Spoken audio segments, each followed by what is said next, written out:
past minister. And so, let's see. Whatever it takes, we'll do it. Thank you. Thank you very much. I will now give the floor to Honorable Alasan Puma. Thank you, Chairman, for giving me this opportunity. Mr. Nominee and Leader, congratulations. I have a question on public debt. And I'll base it on the mid-year review, 2024 mid-year policy review. Paragraph 51 stated that the public debt of Ghana is 742 billion cedis as of today. I want to ask you, how do you plan to manage this huge debt? Thank you. Mr. Chairman, thank you very much. Mr. Chairman, we will manage the public debt. I know it's a matter of concern to most of us, but I can assure you, don't be despaired. We'll do whatever it takes to clear the harms that has been created as a result of the debt restructuring. For example, I've looked at the domestic maturities carefully, and you can see that as a result of the debt restructuring, 2025, this year, we'll have to pay off amortization, debt repayment, not interest, 12.6 billion Ghana cedis.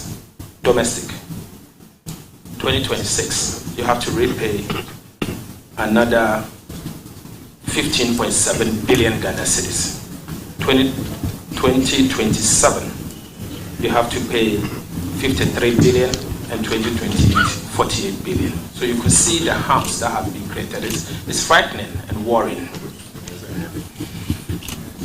You have similar harms that has been created at the Eurobond side. You have billions of dollars. This year already we've paid about 364 million US dollars, and others that are coming up. From next year, you'll be compelled to pay every year 1 billion US dollars from the Eurobond market.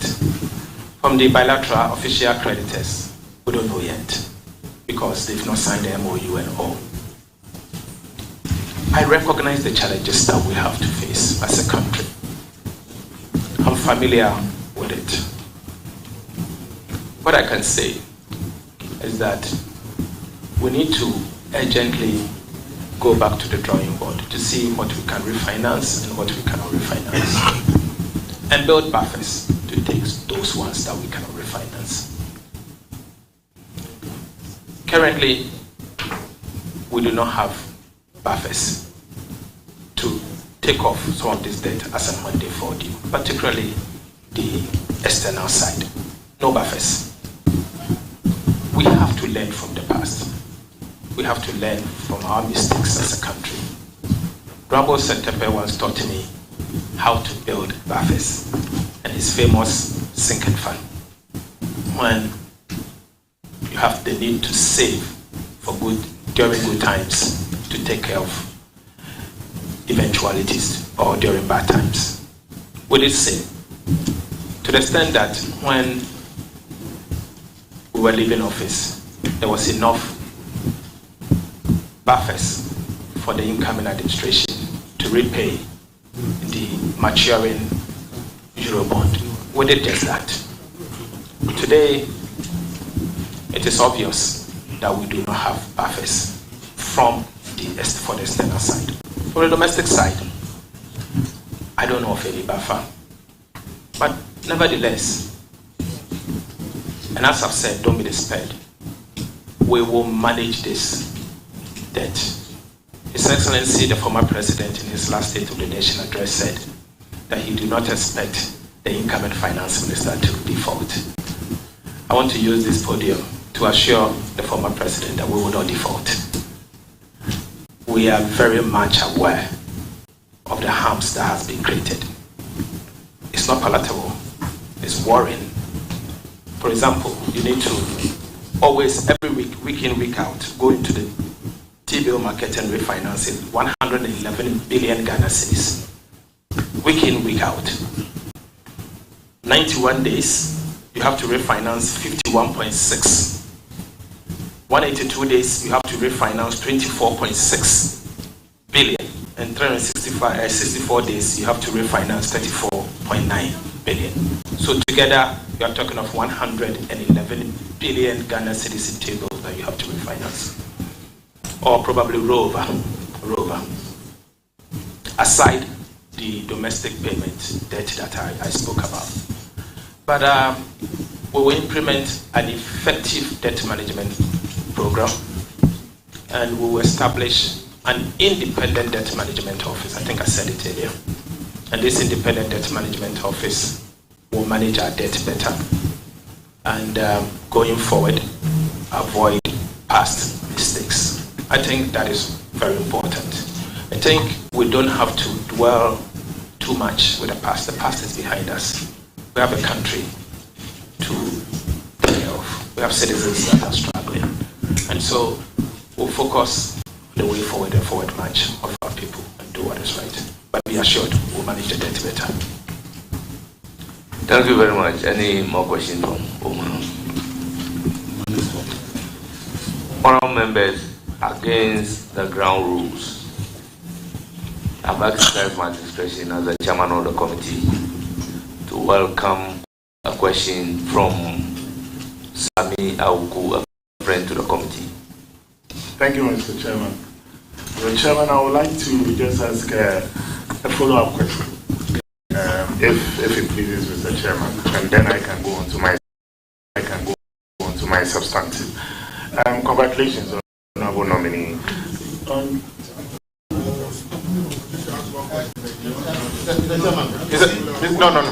Mr. Chairman. We had an understanding. The leader of the minority made a valid point to allow a question from a non-member of the committee. Against the existing protocol, the chairman agreed for the person to answer to ask a question. It is not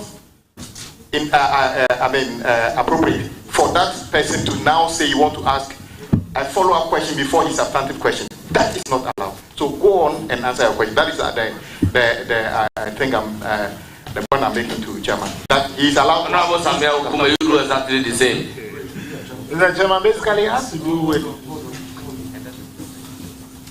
Chairman. Today is Monday morning. Over and over again, I want to assure colleagues in the majority of our fullest cooperation. I am pleading with all of you in the majority. No attempt should be made to intimidate my members, especially the new ones. Honorable Kwame Govins Agboja, you are an experienced legislator. What you just did, you knew the effects of what you just did.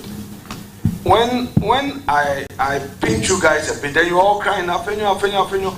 You do that to my members. I've been calm, I'm watching. You try to take the power from the chair, and then when I'm reacting, you say, I'm being like a co-chair. Don't let us go there. We have started a good morning. Tolerate us enough. Be patient. So far, your side have not done the scrutiny. And we understand you are in government. Scrutiny would largely be done by the minority and the opposition. So please, in all humility, if you will be, there's no problem. Let me finish. Vice Chair, Mr. Chairman, I need to finish. I allowed Honorable Govins Agboja to finish. Even when I had a point of order, I allowed him to finish. The rule of this game is tolerance. And if you are in government and you still act as though you are in opposition, would have it. Would have it. If your style would be to be attacking me, you will have it. You will have it. Point of order. Chairman, If you think that you are still our in, side, you been asking very good questions. I'm on my chairman. You know you never gave you say that Mr. Chairman. You never gave your vice It's the completely floor. out of order. Chairman, you never Any gave. event, Chairman, you never allow any friend of this committee to ask questions. Now, the former chairman never allowed any friend Honorable to ask a Boa, question. Honorable Boa, you don't have the Administration is floor. fine. You don't have the floor. The man has work to do in the office. Chairman, I would accord every member of this committee utmost In the respect, office, and he will work. and our side will Were you not continue working? to treat You were working when you were all nominated. of us here with utmost respect. Colleagues, We are learning from I'm you. compelled to make this point. We are here in good faith. The minority has cooperated with chairman for us to get here in good faith. The letter got to us in Parliament. An advert was done. We cooperated for the advert to be placed in the paper same day. We were supposed to start this vetting tomorrow. Chairman reached out to me regarding some exigencies. I convinced my side that there is a need for the new government to proceed to form a government. The president needs his team. So let us not obstruct, let's cooperate. I still have communications asking me, leader, why are you changing from Tuesday to Monday? I am here to do the people's work with my team. This posture of attack on me, colleagues, chairman, with the greatest respect, I will not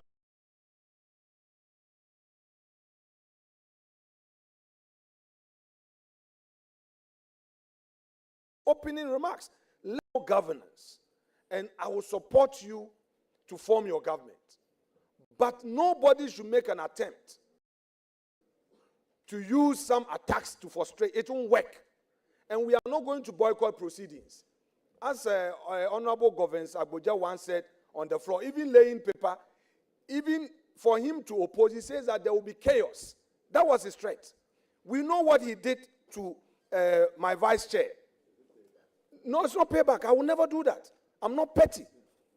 I know what they did to this 67-year-old woman who was then the chair of the appointment committee, our mother. We know what happened. The cameras watched it. So, colleagues, you are now in government. Your duty is tolerance. Tolerance. If you don't want to tolerate us and you don't want to accommodate and you are talking about rules, then we'll also go by the rules strictly. I would end here. Chairman, thank you. And let not, Thank you very don't much, allow Honorable this to ever Minority happen Leader. again. Thank you very much, Honorable Minority Leader. The presidents are there.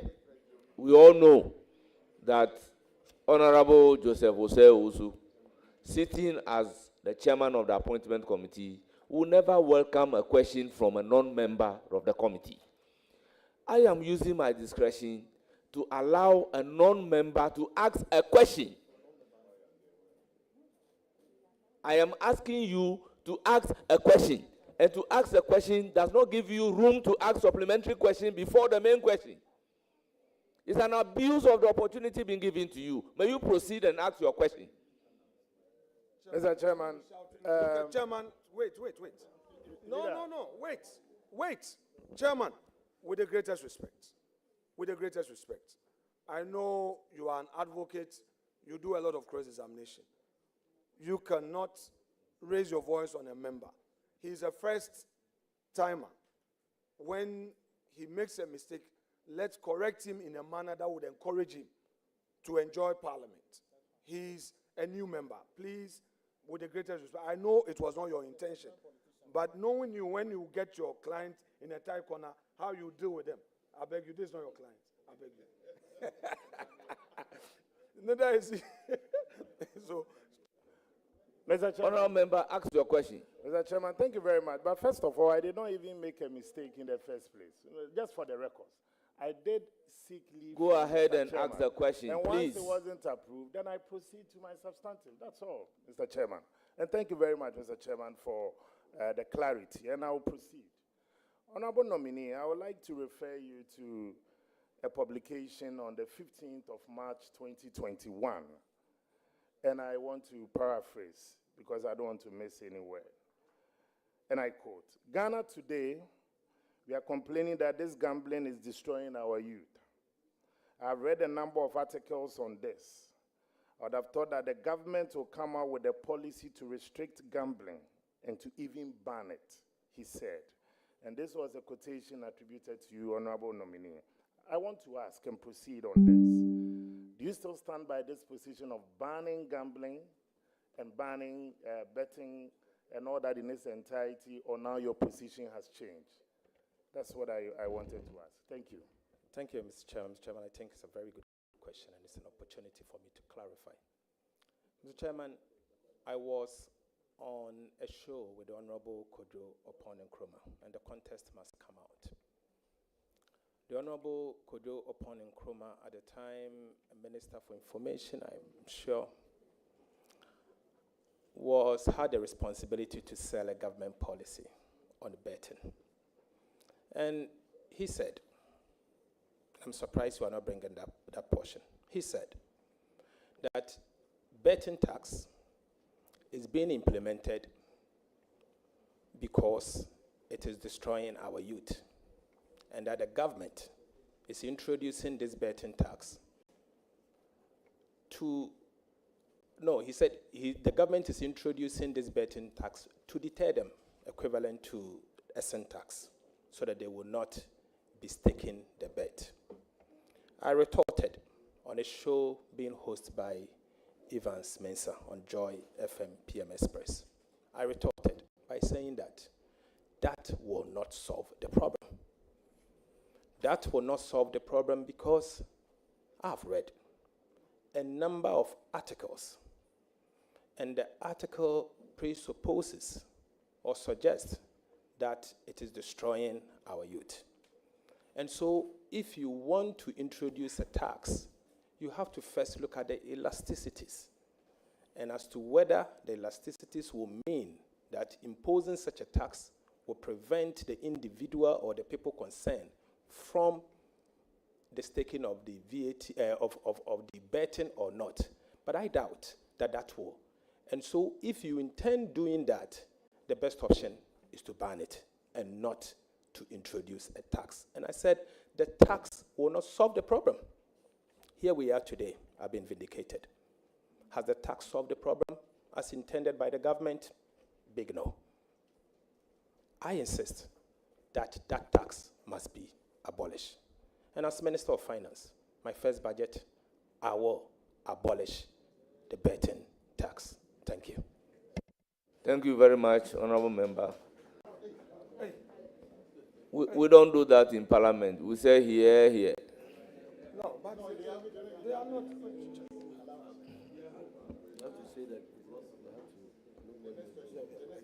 The next person is Honorable Mama Area.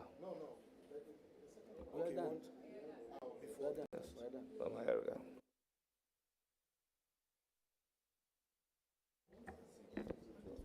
I thought somebody was my friend until I was given an opportunity to ask a question. And she started heckling me even before I've asked the question. Congratulations, my leader. My real question was to ask you how prepared you are to deal with the multitude of economic challenges confronting Ghana.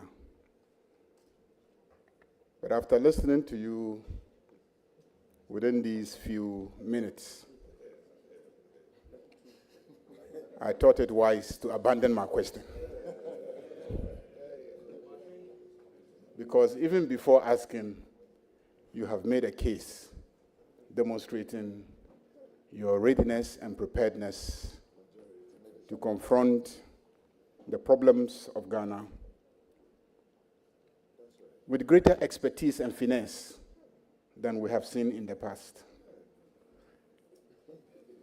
So I have a few questions focusing on what my brother and former majority leader and now minority leader raised in his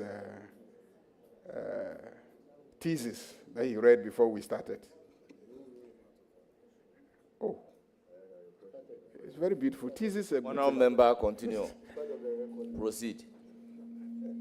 Number one, will you abolish the e-levy?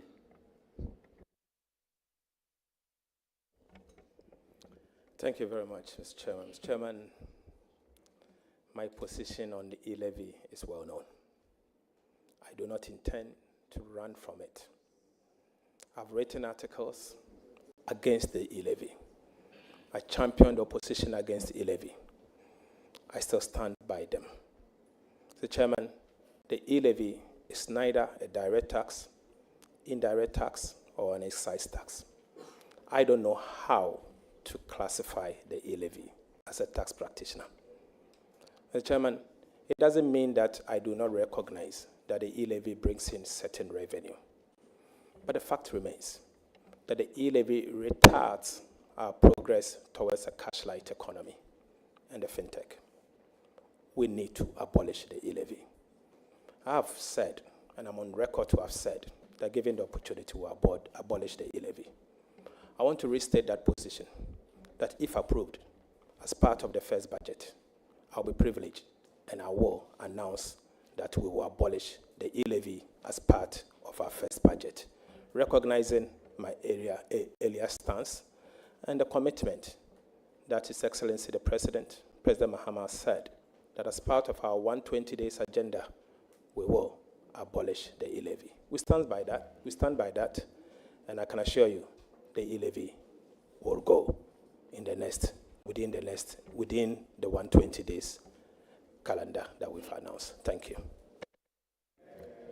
Thank you very much, Honorable Mama Ayarga. The minority leader and the ranking member wants to do a follow-up on the question relating to abolishing e-levy. Thank you, Chairman. Chair, my respected colleague and leader tells us that he is aware that abolishing the e-levy would amount to government losing revenue. How does he make up for the loss in revenue? Thank you very much. Your answer to the question, please. Mr. Chairman, it shouldn't always be revenue. But why are we not paying attention to expenditure? I think you have a choice of both. Remove the e-levy and replace it. Or remove the e-levy, don't replace it, and cut corresponding expenditure. The option is on the table. As minister, I will obviously consider the e-levy holistically and the fact that it's going, and look at its impact and assess it appropriately. But my commitment will not change. The e-levy has to go, and it will go immediately. Thank you very much. He intimated he has a further supplementary question. Chair, my respected colleague and leader has introduced an important point, and I find a very intelligent one. He says that it's not always about revenue, but expenditure. We are aware of several expenditure lines. These are largely social intervention programs. Is he saying that he's going to do away with some of the social intervention programs to enable him succeed? Or has he been able to identify a particular expenditure line to be able to deal with? Because to say you are going to abolish it on good authority and you are not going to look for another source of revenue to replace it, but you're going to cut on expenditure, it so suggests that you've identified one. Have you been able to identify one? Mr. Chairman, the quality of expenditure matters. I've said here, and I'm on record to have said that as part of our short-term measures, we will indeed implement a careful but a strong expenditure-based front-loaded fiscal consolidation agenda without hurting growth and the vulnerable. The vulnerable obviously means protecting social protection. Mr. Chairman, I'm a social democrat. My party, the NDC, is a social democratic party. We stand by our ideals. We will not be the ones to hurt the vulnerable. We will protect the vulnerable in our society. Our expenditure cut will be careful, will be done in a way where the vulnerable will be protected. And I've said the quality of expenditure matters. It matters in the sense that expenditure must drive inclusive growth. And so if the expenditure is wasteful and it's not properly targeted and it's not achieving the desired outcome, then you have to relook at it. So we'll be guided. Remember, aside my professional expertise, I'm also a politician. I have won a mandate, and my constituency is a rural constituency. I understand the people of Ghana. I understand the needs of the vulnerable. I understand the dynamics of the political economy. I have monitored Ghana's economy for close to 20 years, 2 decades.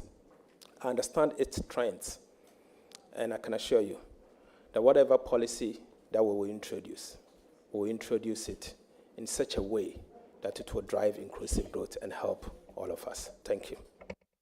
Thank you very much. The ranking member is really enjoying the answers to the question. We may now move on with Honorable Mahama Ayarga. Honorable Matufosun, you have been talking about cutting down on expenditure. You've repeated that several times this morning. Is the reduction in the number of ministers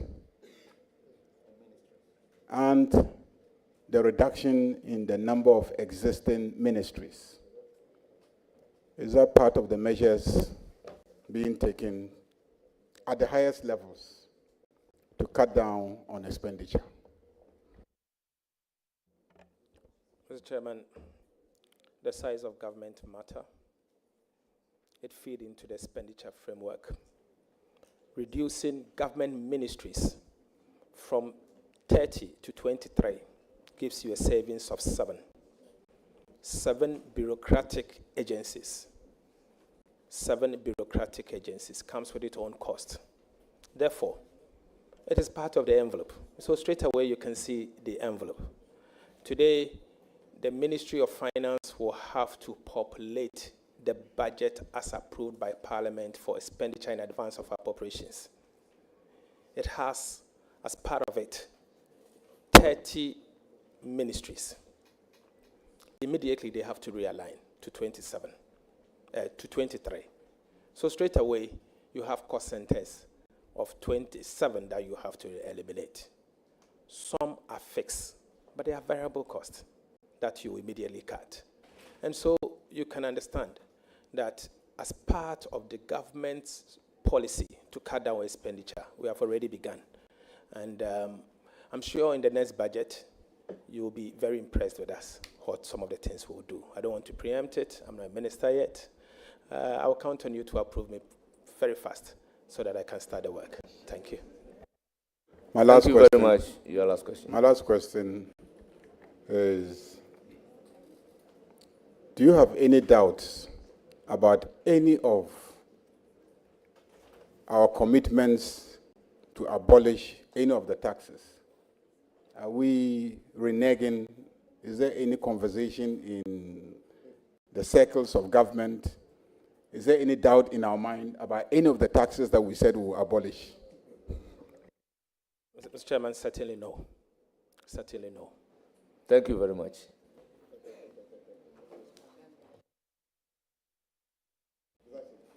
I will take a question from Honorable Ampimyako.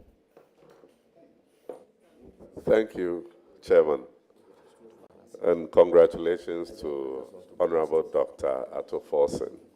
But I am impressed with your responses so far, a clear indication that you are ready to help reset Ghana. But I have a quick question. The previous government, in the process of introducing e-levy, abolished road tolls.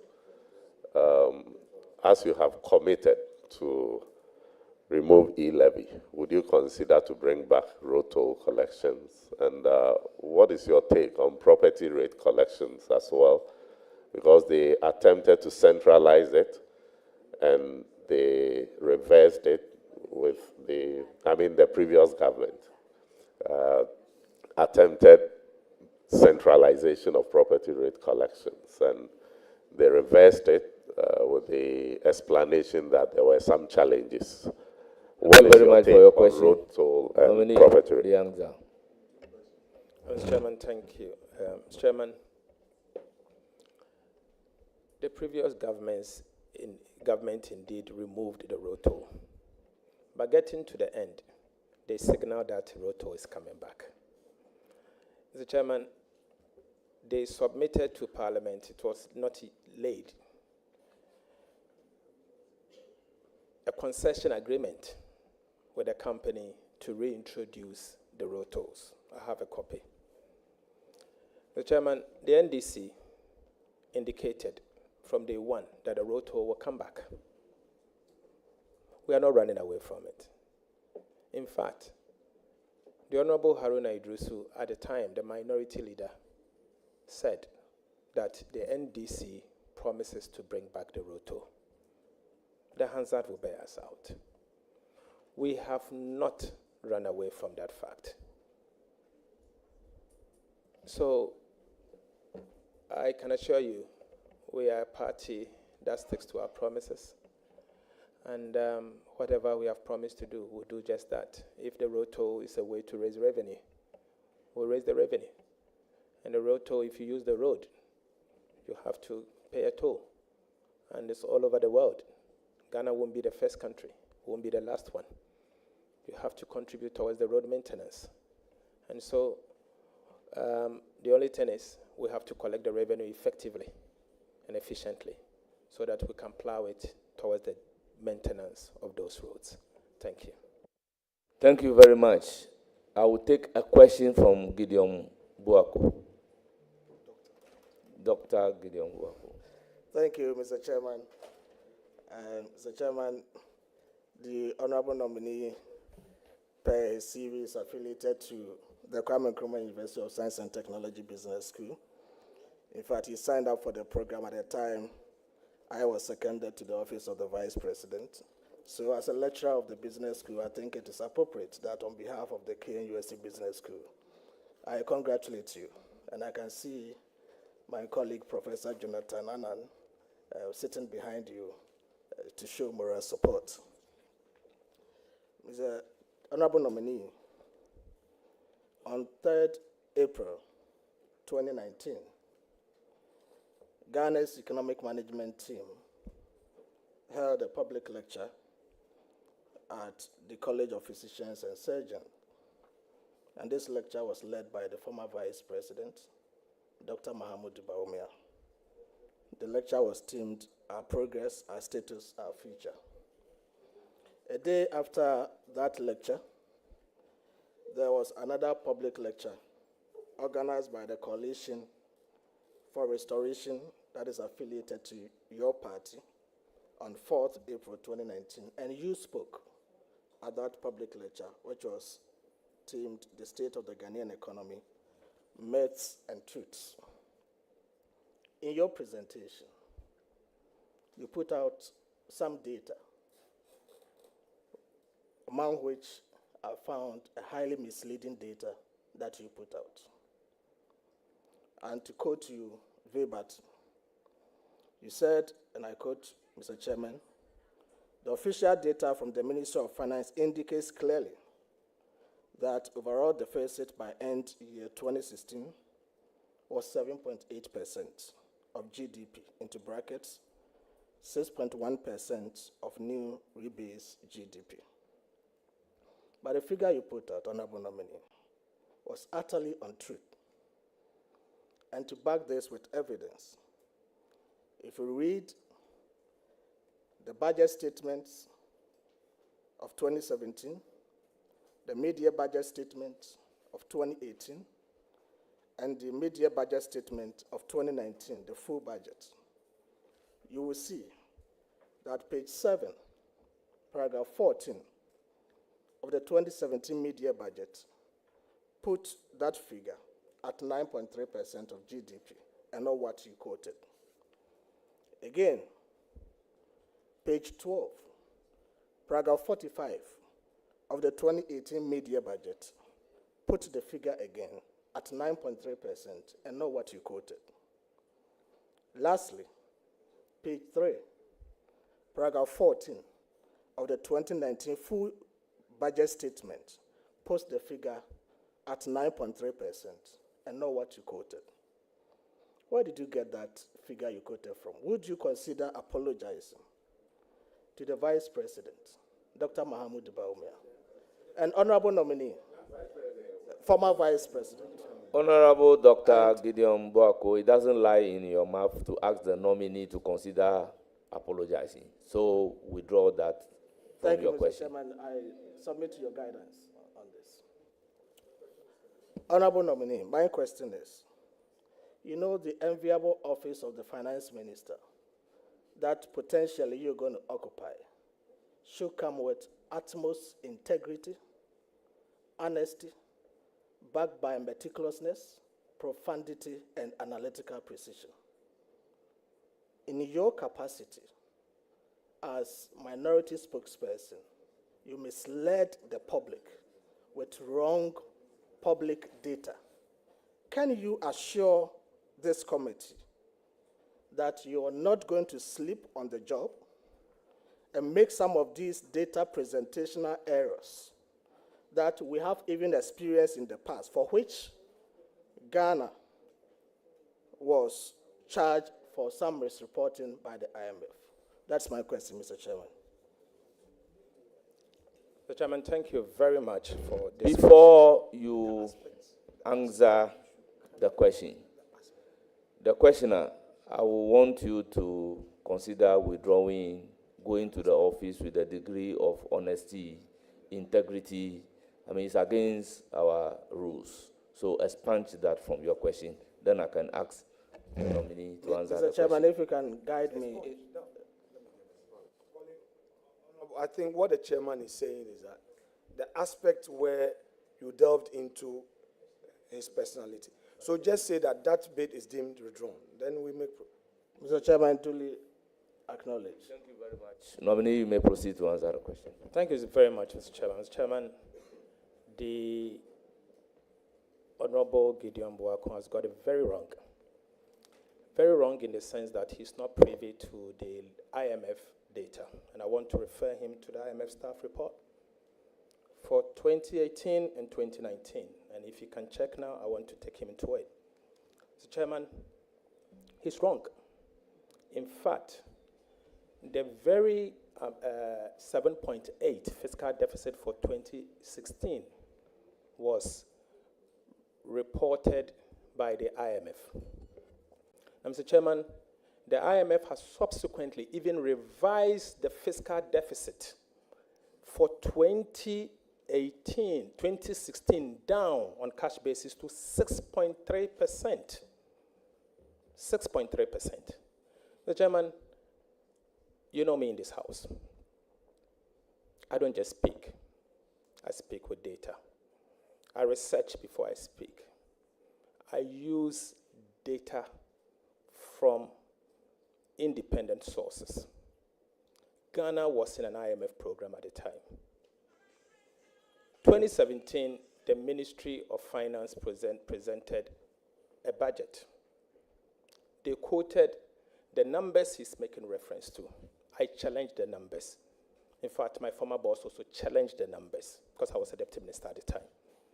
2018, they repeated the same inaccurate numbers, and it had become the order of the day. Mr.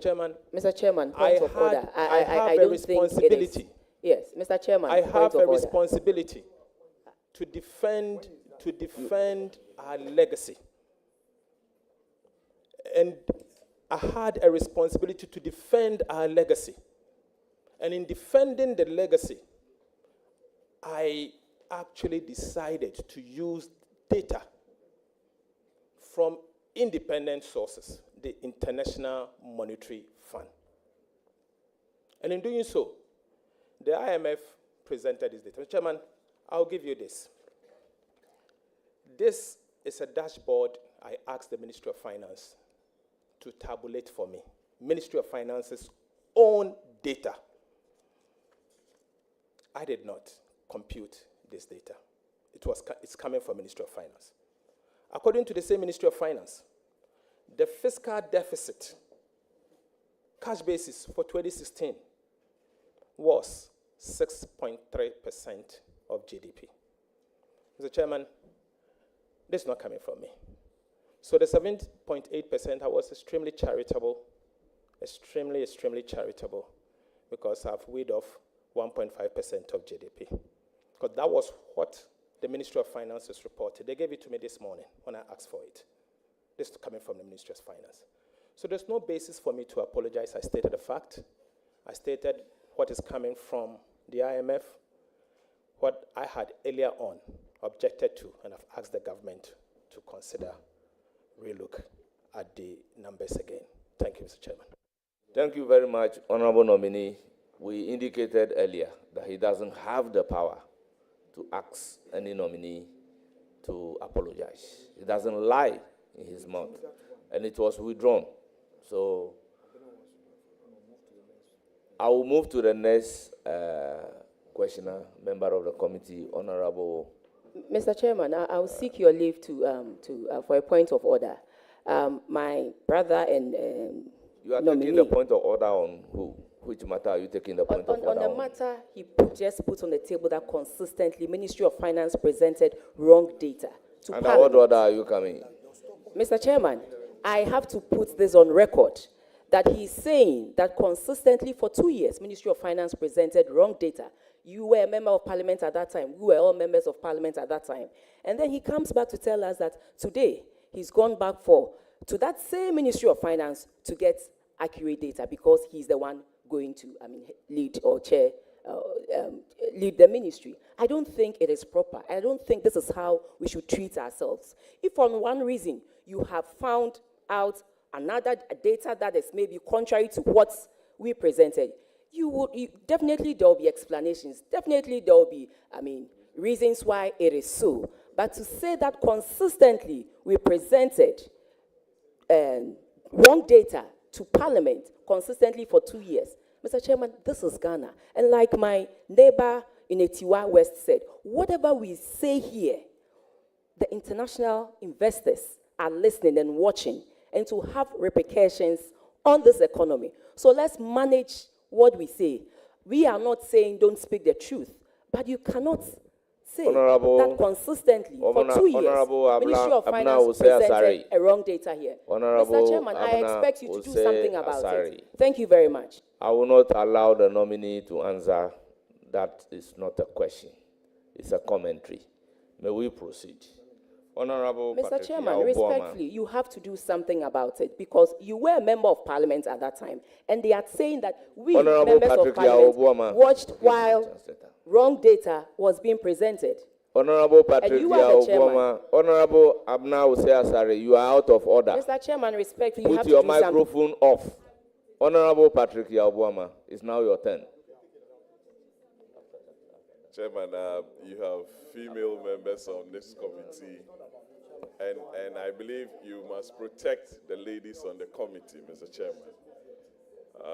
Mr. Chairman, Abna is your colleague and a female member on the committee, so we must do some. Thank you, Chairman. Thank you, Chairman, for the opportunity to ask some questions. Let me use the opportunity to congratulate my good friend, Honorable Kasiel Atoba Forsen, for his nomination as Finance Minister Designate. Sometime in 2022, you alluded to the fact that the central bank had printed over 22 billion cedis, ostensibly to inject into the economy some funds. I would want to find out from you if you still stand by that comment or those comments, given the fact that the central bank came out with a statement explaining what they did, which was in line with the fund program and also some borrowing from the secondary market. Thank you. Mr. Chairman, I've not changed my position. Ghana was not in an IMF program in 2022, and it cannot be in line with the IMF program.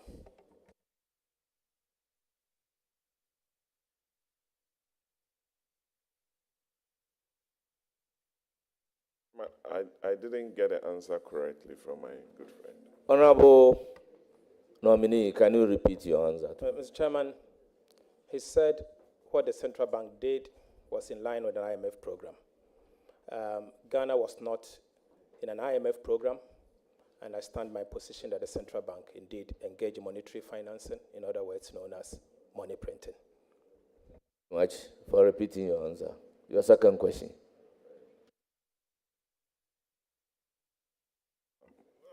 Ato, I know Honorable Ato Forsen. Sorry for calling you Ato. I'm used to calling you Ato. You are someone who loves to read a debt report. And you've always engaged me on the debt report from the Ministry of Finance. May I know your thoughts on the debt report, particularly 2022?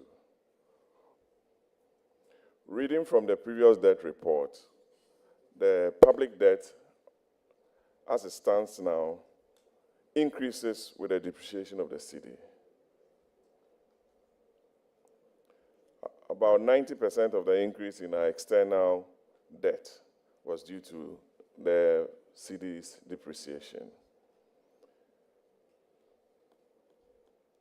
which is mainly outside the purview of the central bank or the Ministry of Finance. What are you going to do differently to ensure that exchange rate depreciation do not have a very negative effect on our balance of payments? Thank you. Thank you, Honourable Member. Honourable Nominee, your answer to the question. Mr. Chairman, thank you very much. Mr. Chairman, yes, this House always considers the debt report. The Finance Committee always considers the debt report.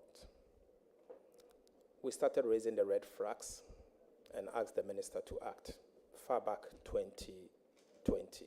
In fact, we deepened our call in 2021 and asked the government to act immediately. Our major concern at the time had to do with the exclusion of certain lines.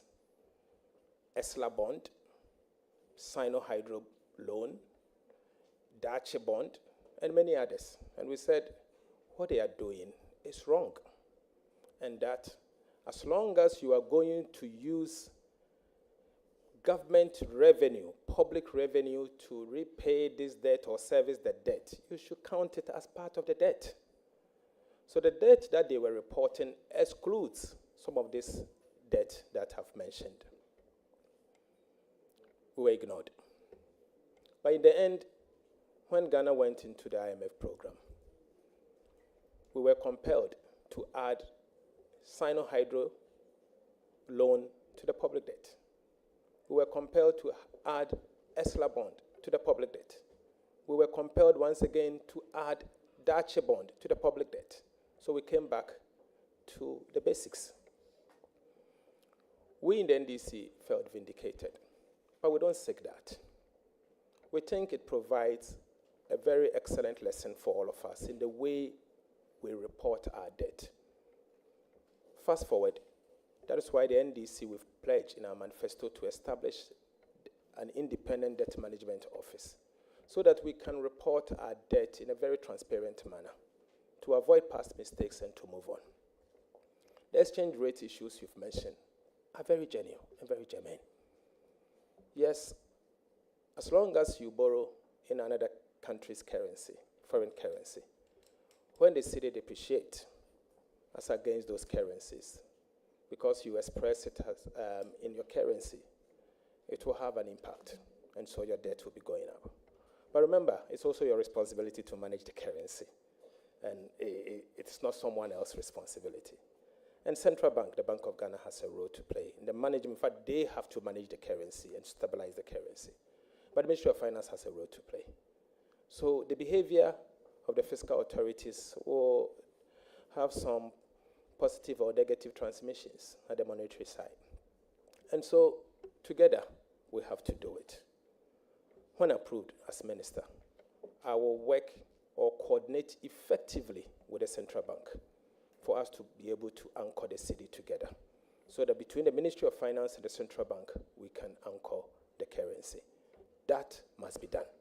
I strongly also believe that monetary finance must be eliminated.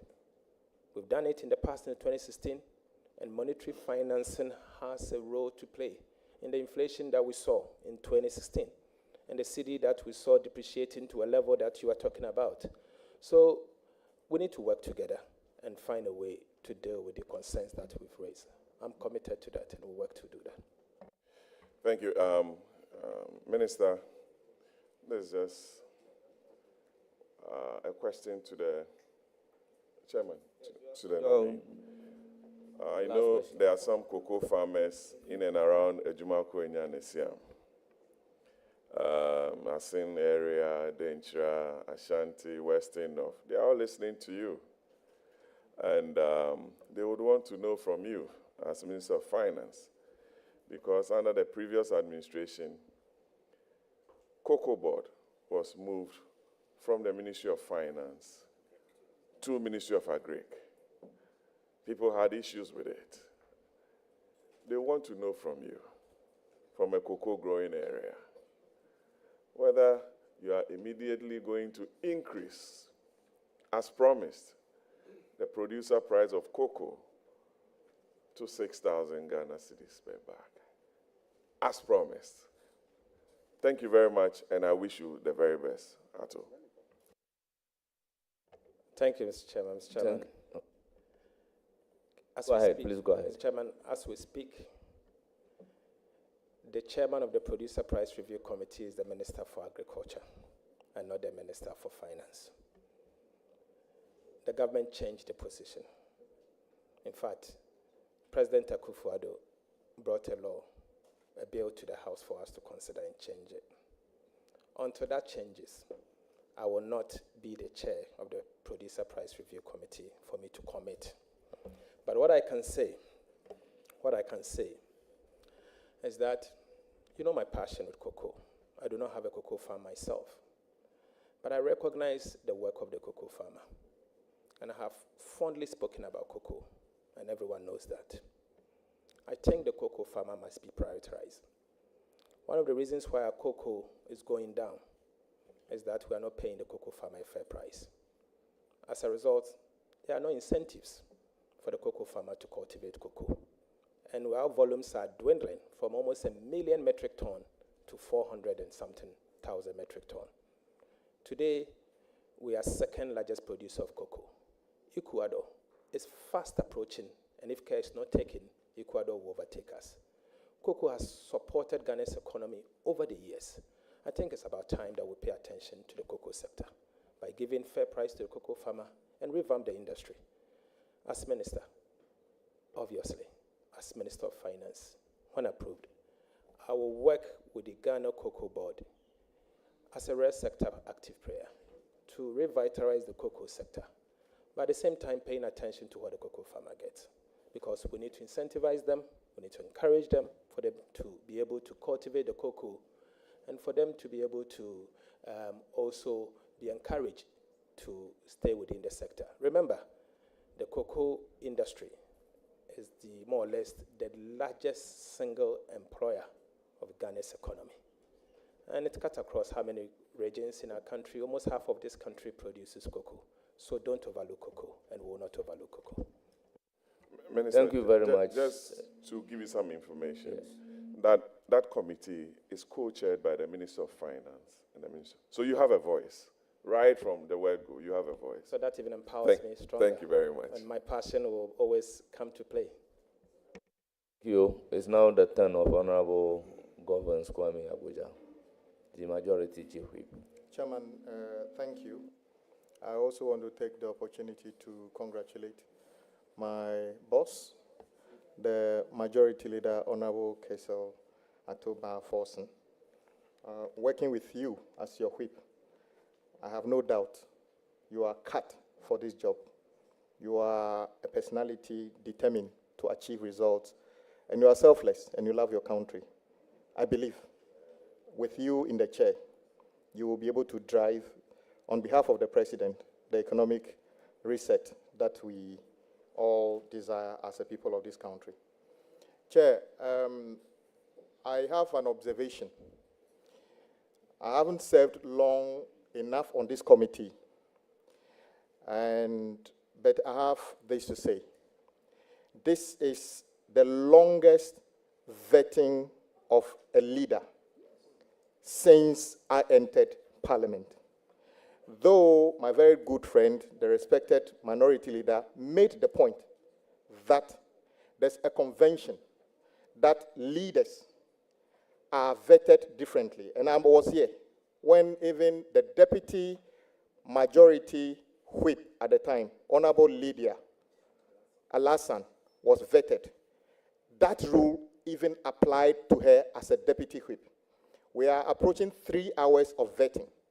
There's a perception that these things only apply when our colleague NPP are at the receiving end, i.e., when they need to benefit, these rules apply.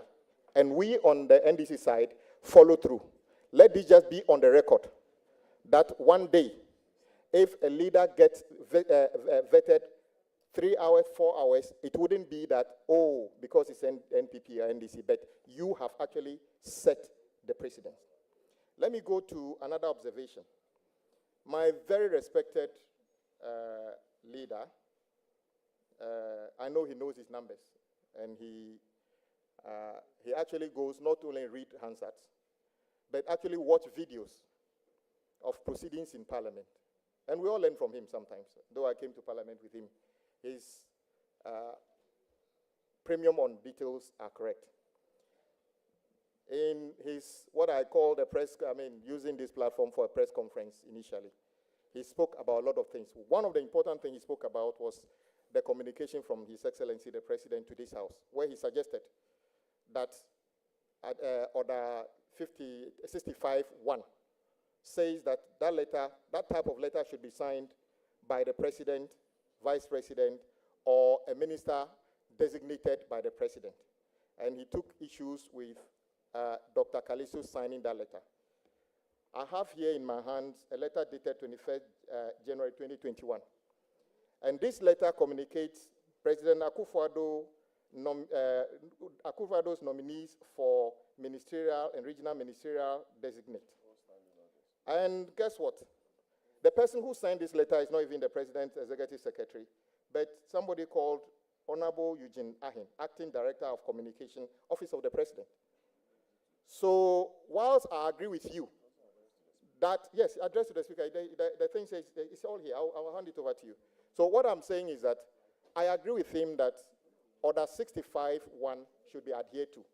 But the point is that this is nothing new in this House.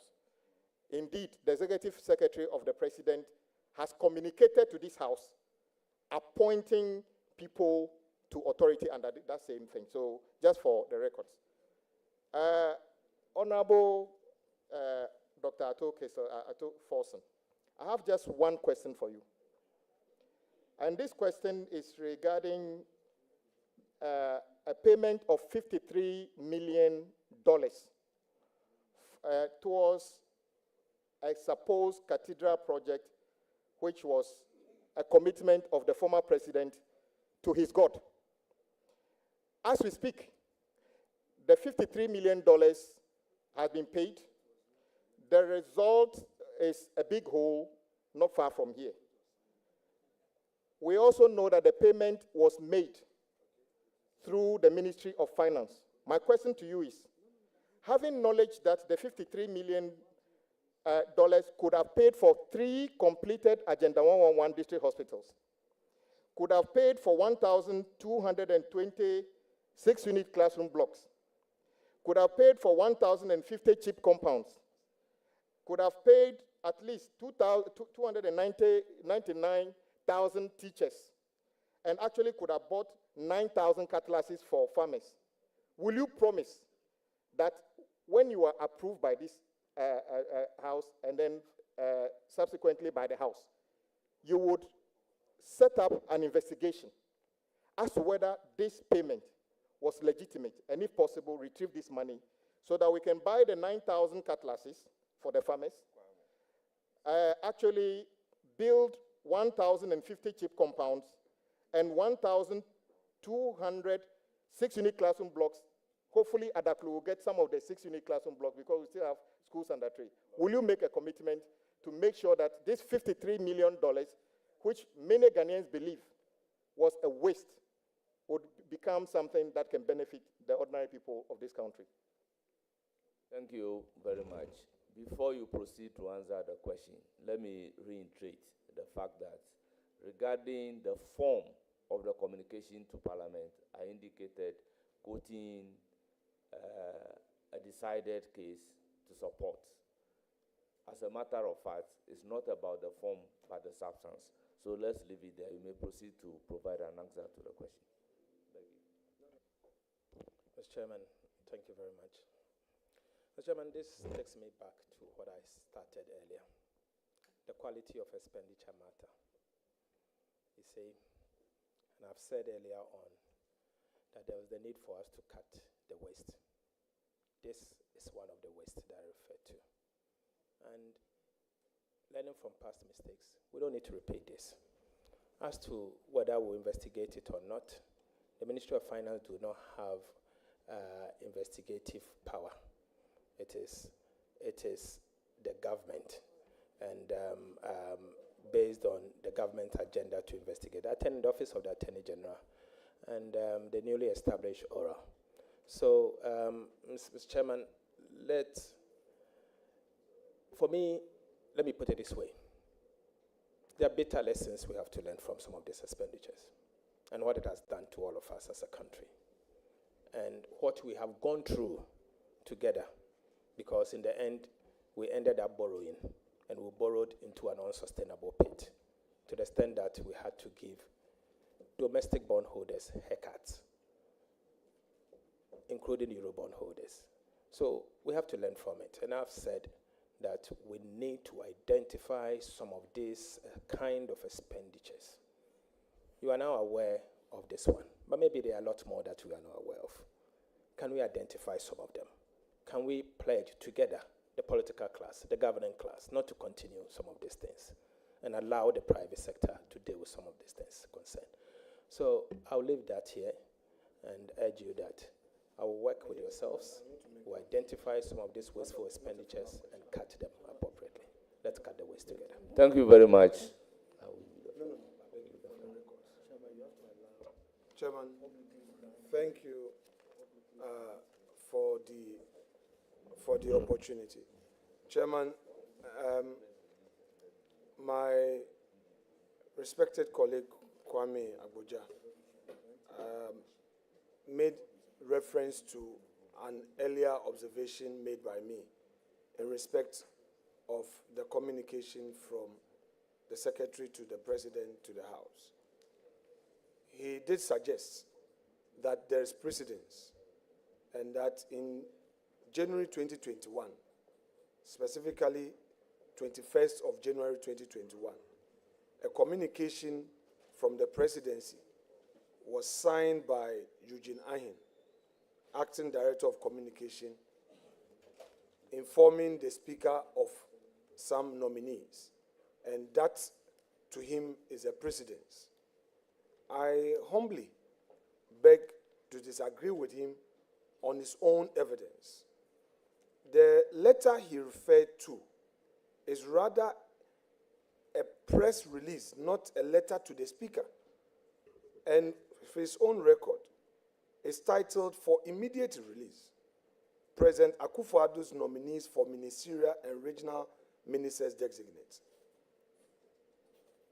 The President of the Republic, Nana Addo Dankwa Akufo-Addo, has submitted to Parliament for prior approval through the Speaker, Right Honorable Alban Sumana Kingsford Bagbin, the names of the following persons for appointments as ministers in his new government. So, just for the record, my respected colleague, Eugene Ayen has never written on behalf of the President to the Speaker.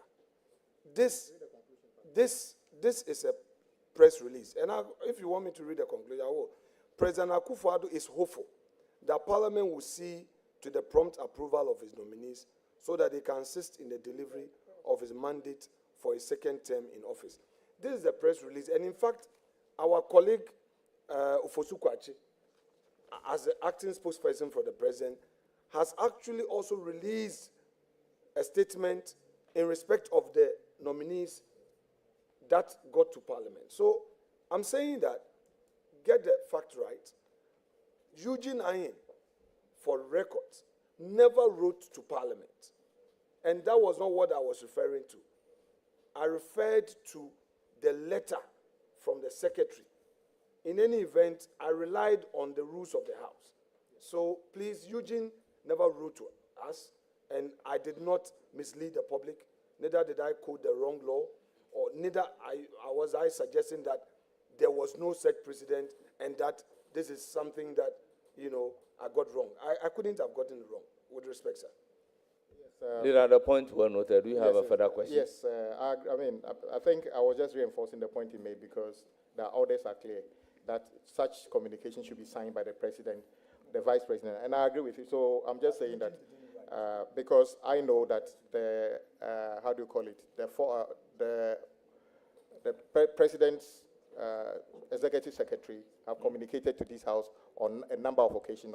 But as the Chair directed, we'll leave it there. Leader, the people of Adaklu have heard a lot about the debt of this country. We have heard you say sometimes if we were to share the debt, my Auntie Peace, would have to pay 20,000 Ghana cedi as part of our debt. But so far, I've not heard you speak about, in your view, going through the transition, how much does this country owe now? What was it in 2016? And what is it now? And how much my auntie is supposed to pay? If we're asked to pay that money, everybody is supposed to pay today. Thank you very much for your question. How much do we owe now? What was it in 2016? Mr. Chairman, please go ahead with your answer. Mr. Chairman, the NDR debt numbers has not been finalized. And I would wish to wait for us to finalize NDR numbers. And then as part of the budget, we can announce same. And maybe His Excellency the President, during his State of the Nation address, will have to announce those accurate data. For now, I will urge that we wait until they finalize NDR numbers because the fiscal fits into the debt, and so we'll be able to know exactly what is Ghana's public debt. I don't want to say something and change my position tomorrow, so I beg that you leave that to the NDR numbers. Thank you. Honorable, it's now the turn of the Deputy Leader, Honorable Patricia Appiagyei.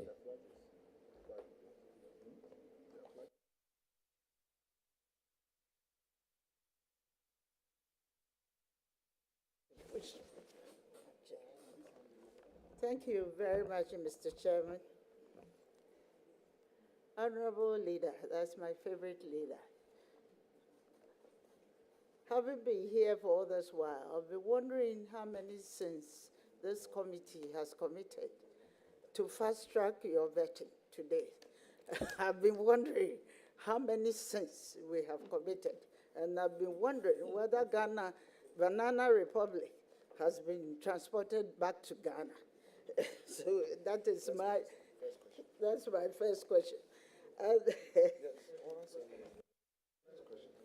Should I treat it as a comment or a question to the nominee?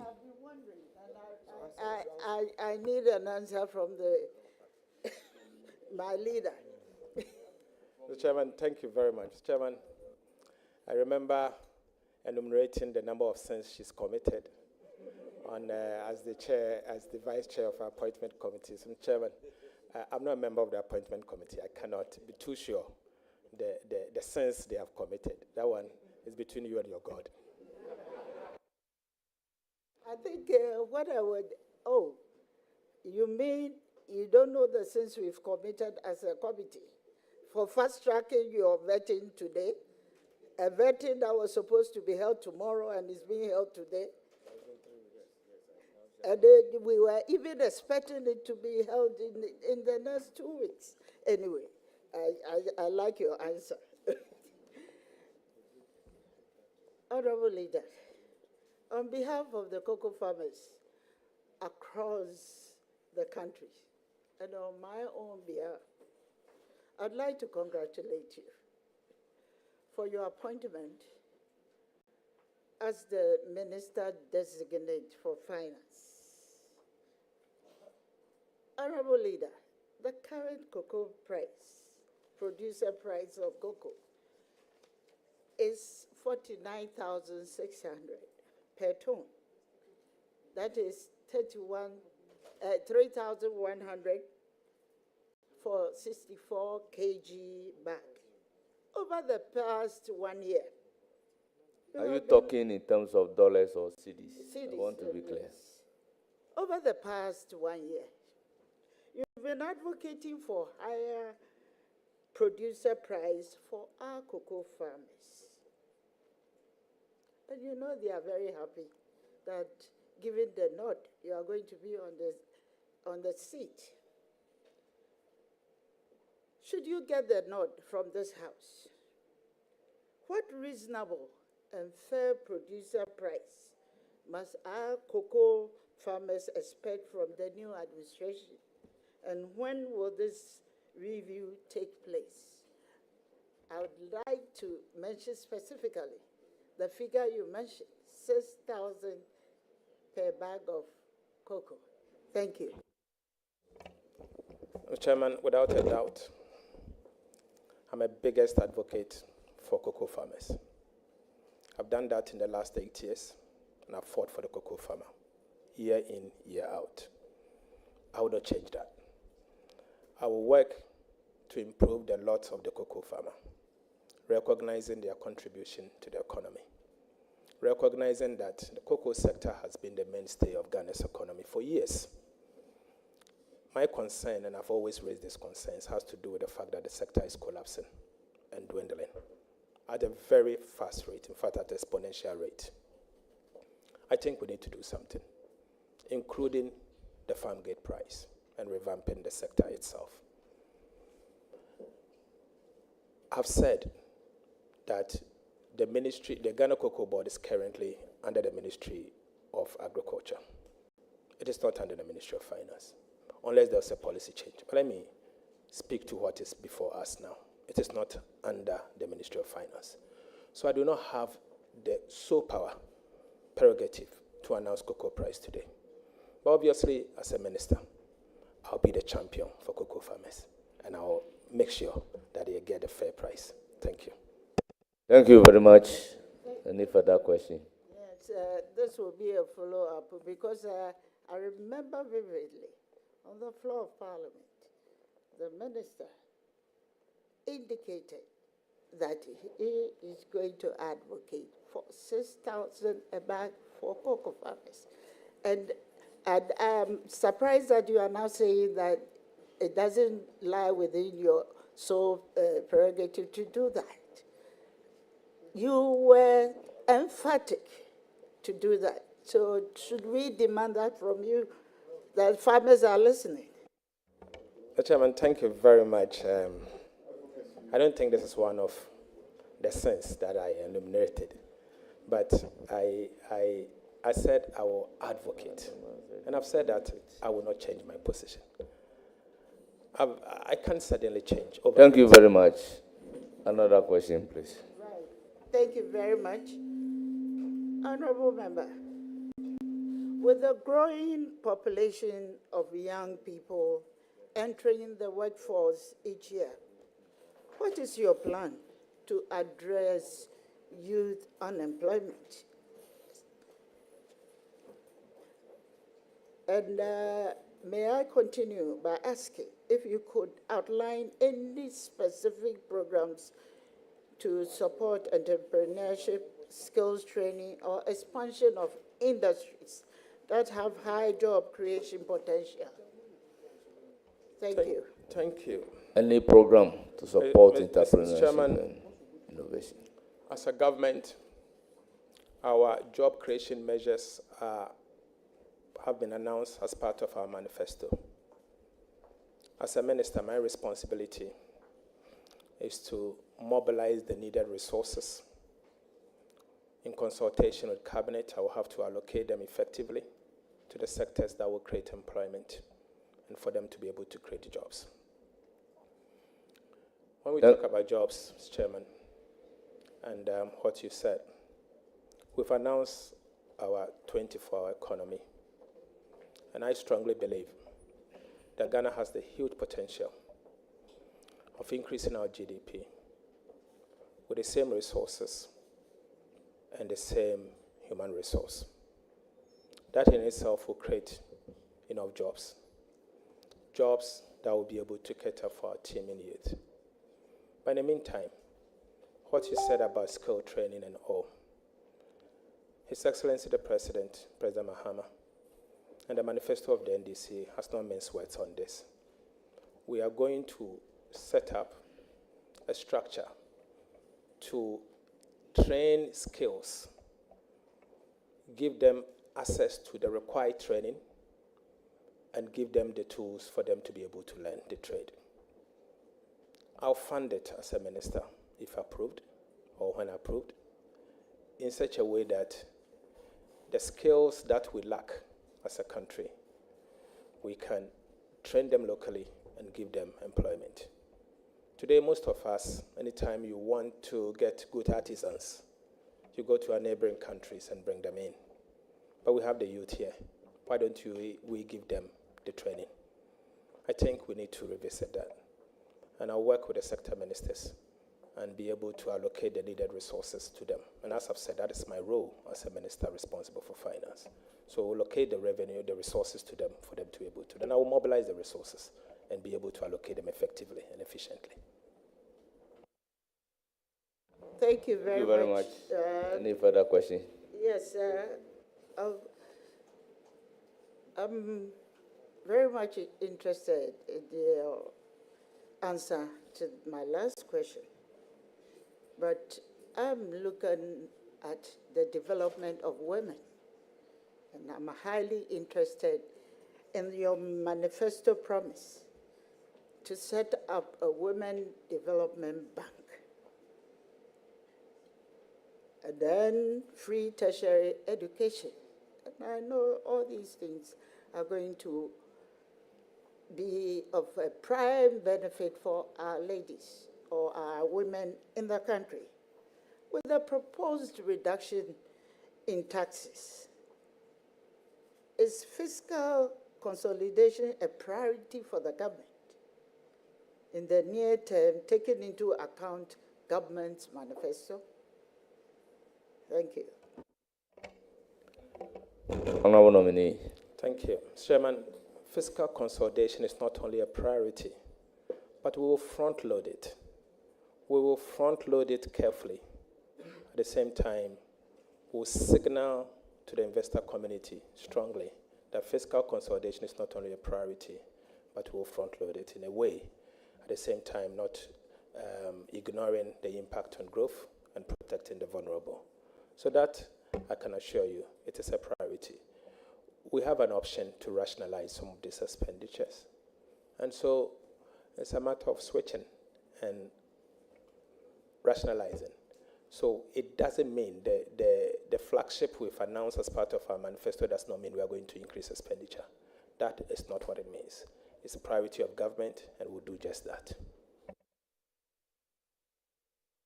Thank you for your answer. Any more questions? Yes, I will have my last contribution. Question or contribution? Question, a follow-up question to the statement made or the question put in by Dr. Boakum. Honorable, you agree that data for end of year usually is validated on the first quarter of the ensuing year. So all data presented during the budget reading in November are provisional. How then do you say that data presented in 2017 and 2018, knowing that they are provisional, you term it as inaccurate? Thank you. Thank you very much. What did you say? Those data is provisional, though, Mr. but Chairman, inaccurate. that is exactly my point. The Honorable Gideon Boakon made reference to a particular data point and said that I was inaccurate. I had said this in 2019, and I said it at the time that the government had published accurate data. I said it at the time that the IMF, at the time, and remember, Ghana was in an IMF program, had gone to their board to present to their board their final numbers. Mr. Chairman, I did not lie. I said what I believe was the fact. In fact, subsequent data from the Ministry of Finance has confirmed that I was overly generous, and then the fiscal data was even below what I had announced. I had announced 7.8, and that they had revised it downwards to 6.3. Chairman, I did not cook these numbers. This was given to me by the Ministry of Finance this morning. And so, this is what I mean. Data, obviously, is maybe preliminary until finally determined at the end of the year. And that's why I've been careful not to announce any NDR numbers. But that is what it is. And you know, in Parliament, you have to debate.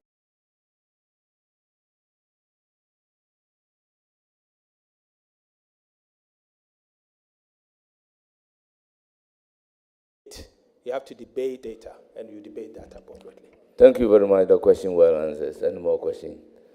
We'll now. Just to wish the honorable member, my favorite friend, very well. Thank you very much. Honorable Dr. Gideon Boakon, you are not even a member of the committee. So why are you raising your hand? It appears I'm overindulging you. No. Honorable Boa, your turn. Thank you, Chairman. Thank you very much. Chairman, thank you very much. Chairman, with respect. Chairman, let me say that Chairman, you have. With the greatest respect. Chairman, don't. Let me. Chairman, I need to come in on this. But the chairman has recognized me unless he changes his mind. Honorable Minority Leader, I recognize Honorable Boa. Chairman, I'm in for a point of order. Chairman, point of order. Chairman, let's deal with this before. Thank you, Chairman. Chairman, let's deal with this. Honorable Afenyamakins, Chairman, let's deal with this. Respect the chair. Let's deal with this before we. Respect the chair. Chairman, let's deal with this. Please respect the chair. I have recognized Chairman, Boa. and I have noted Thereafter, that. I can give you the floor. Chairman. Honorable Minority Leader. Chairman. Honorable Minority Leader, I have recognized Honorable Boa, the Deputy Majority Leader. I will give you the floor thereafter. Chairman, with the greatest respect. Chairman, let me go ahead. Chairman, with the greatest respect.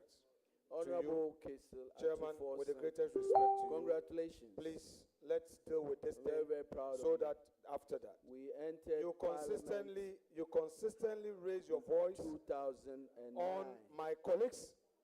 Mr. Chairman, you consistently raise your voice on my colleagues. The way you address them, Honorable Afenyo, please. the respect way the you chair. address my colleagues Respect the chair, does please. not Respect the chair. go Respect in the accord chair. does not go in accord with what we all have agreed on, to extend to each other that this is my fourth time of humbly pleading with you and craving your indulgence. I understand that you may have a high-pitched voice. However, I will plead with you. The way you came across as shouting on him, it happened in Honorable Abina Osei Asare. You did it to Honorable Samia Wuku, and it's happening. I'm only pleading with you that in all humility, please, perhaps you did not intend that. And I'm here. If you feel that any of my colleagues is doing something or there's something that is not acceptable, we can work together. But the way Very well. you did it, I'm pleading with you. Point sir. well made. Please, Chair. But, Honorable Leader, with all due respect, I indulge non-members of the committee to ask a question contrary to the practice and the procedure of this particular committee. Therefore, I do not expect any non-member, after exhausting that right, to be craving to ask more questions. I think we should conduct the business in a very orderly manner. So, Honorable Amabua, your turn. Chairman, let me say that the only reason why I yielded to Honorable Afenyo Markin is not because he's macho than anybody here, but because I respect this parliament and I respect the chair. Honorable Deputy Majority Leader, proceed to ask your question. I respect the chair. Proceed to ask Chairman, your I'm question. going to ask my question. Let me put it on record that, Chairman, you've been very kind to the minority today. And I've been here for a long time. And, Chairman, this extension of courtesies never happened when we were in the minority. Under the former chairman of the appointment committee, Honorable Osei Owusu. It never happened. And we have to make it clear that you are the only chairman that can allow anybody to speak. Honorable Afenyo Markin is the ranking member, but you have to give him the right to speak. Anyway, congratulations, Honorable Kesil Atuforsen. I entered Parliament with you in 2009. I know that we were about 42 on our side, and then the other side also had a number. We were all together about 92. Today, after 16 years, well, we are only 4 left. That speaks volumes about the attrition of Parliament.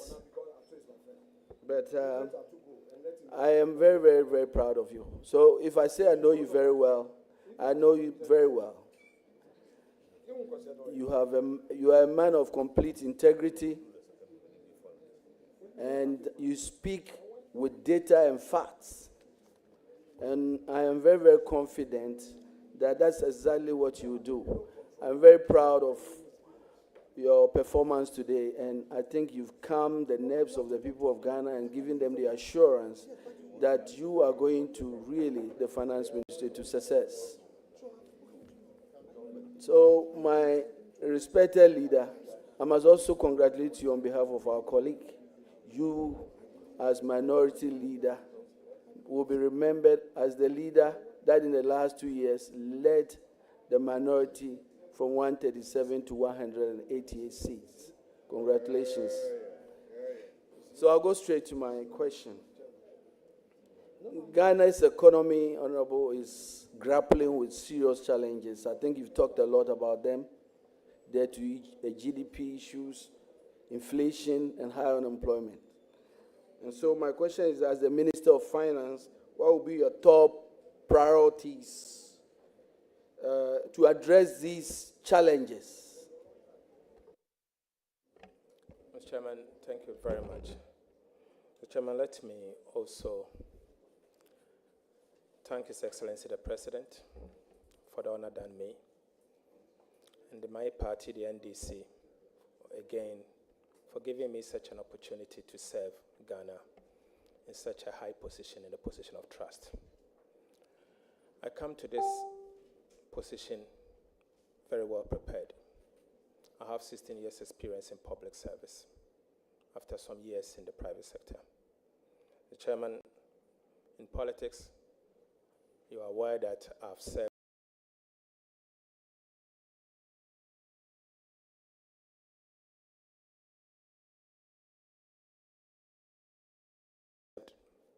one as a Deputy Minister of Finance, and on the other side, when my